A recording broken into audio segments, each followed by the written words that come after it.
Hello friends, இன்றைக்கி நம்ம சேனலில் பார்க்க போகிற ஒரு முக்கியமான ஒரு சுவாரஸ்யமான கிரிக்கெட் அப்டேட் என்ன அப்படின்னு பார்த்தீங்கன்னா, இந்திய அணியுடைய கேப்டன் ரோஹித் சர்மா சர்வதேச கிரிக்கெட் கவுன்சிலில் ஒரு தரமான சம்பவத்தை பண்ணியிருக்காரு. இதனை அடுத்து பிசிசிஐ ரோஹித் சர்மா மீது நடவடிக்கை எடுக்குமா? அடுத்தடுத்து வெளியான புகைப்படத்தால் பெரும் பரபரப்பு ஏற்பட்டிருக்கு. இது குறித்த பல்வேறு முக்கிய தகவல்கள் தற்போது வெளியாகியிருக்கு. அதை பற்றி தான் இன்றைக்கி வீடியோவில் முழுசாக தெரிஞ்சுக்க போகிறோம். இந்த பதிவு உங்களுக்கு மிக பயனுள்ள விகிதத்தில் இருக்கும். வீடியோக்குள்ளே போகிறதுக்கு முன்னாடி இது வரைக்கும் நீங்கள் நம்ம சேனலை சப்ஸ்கிரைப் பண்ணலனா உடனே சப்ஸ்கிரைப் பண்ணிக்கோங்க. அப்படியே பக்கத்தில் இருக்கக்கூடிய நோட்டிஃபிகேஷனுக்கான பெல் பட்டனையும் ப்ரெஸ் பண்ணிக்கோங்க. சரி நேயர்களே, வாங்க வீடியோக்குள்ளே போகலாம். இந்திய அணியுடைய கேப்டன் ரோஹித் சர்மா சர்வதேச கிரிக்கெட் கவுன்சில் மற்றும் பிசிசிஐயுடைய முக்கிய விதி ஒன்றை மீறியிருக்காரு. குறிப்பாக அந்த விதி ஸ்பாட் ஃபிக்ஸிங் மற்றும் மேட்ச் ஃபிக்ஸிங்கை தடுக்க கொண்டு வரப்பட்ட விதிங்க. அதை இந்திய அணியுடைய கேப்டனே மீறி இருக்கிறது சலசலப்பை ஏற்படுத்தியிருக்கு.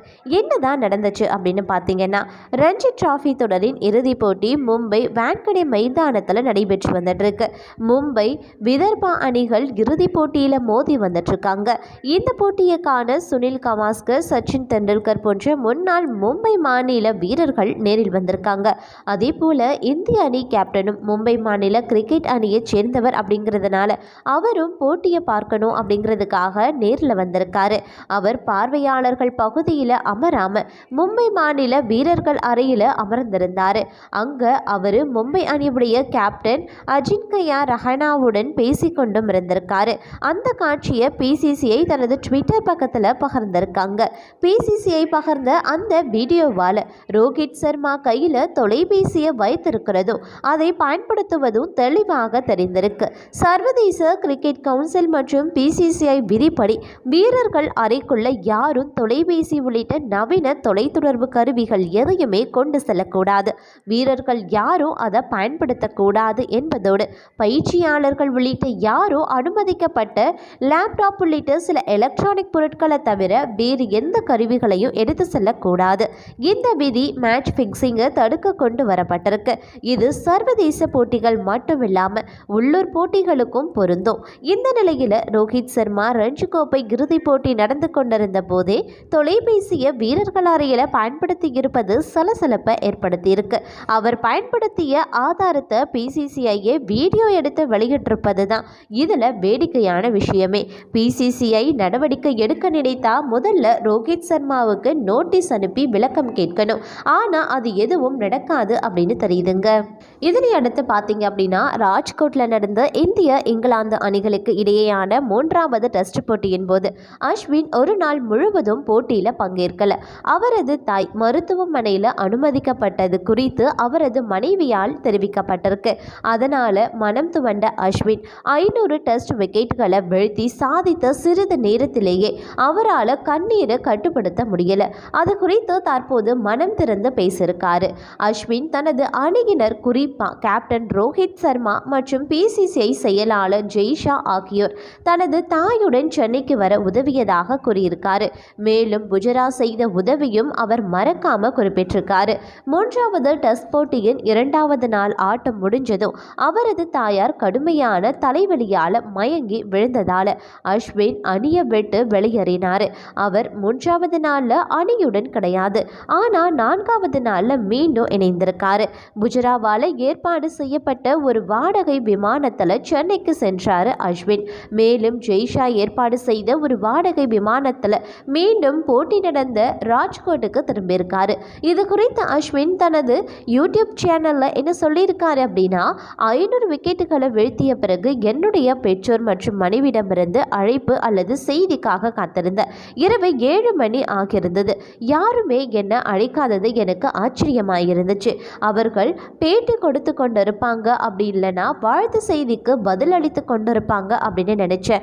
எனது அழைப்புகளுக்கு எனது பெற்றோர் பதில் அளிக்காததால நான் இரவு 7 மணி அளவில் எனது மனைவியை அழைத்தேன்.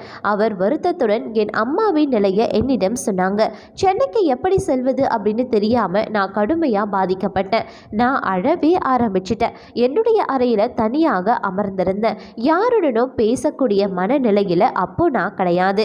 எனது தொலைபேசி என்ன அழைக்க முடியலை அப்படிங்கிறதுனால மனைவி என்ன சரிபார்க்கும்படி அணியின் பிசியோதெரபிஸ்ட் ஒருவரிடம் சொல்லியிருந்தாங்க. ரோஹித் சர்மா மற்றும் ராகுல் டிராவிட் ஆகியோர் தகவலுக்கும் அவர் தகவல் தெரிவித்திருக்காங்க. நான் பிளேயிங் 11ல் இடம்பெற்றிருக்கக்கூடிய ஒரு வீரர் அப்படிங்கிறதுனால நான் வீட்டிற்கு சென்றா 10 வீரர்கள் மட்டுமே அணியில் இருப்பாங்க அப்படின்னு நினைத்து கொண்டிருந்தேன். தொடர் 1-1 அப்படின்னு இருந்துச்சு. நான் வீட்டிற்கு செல்ல முடிவு செஞ்சேன். என்னுடைய அம்மாவின் உடல்நிலை குறித்து குடும்ப உறுப்பினர்களிடம் பேசினேன். அவரை சந்திக்க யாருமே அனுமதி கிடையாது அப்படின்னு சொல்லிட்டாங்க. ரோஹித் மற்றும் டிராவிட் என்னை சந்திக்க வந்திருந்தாங்க.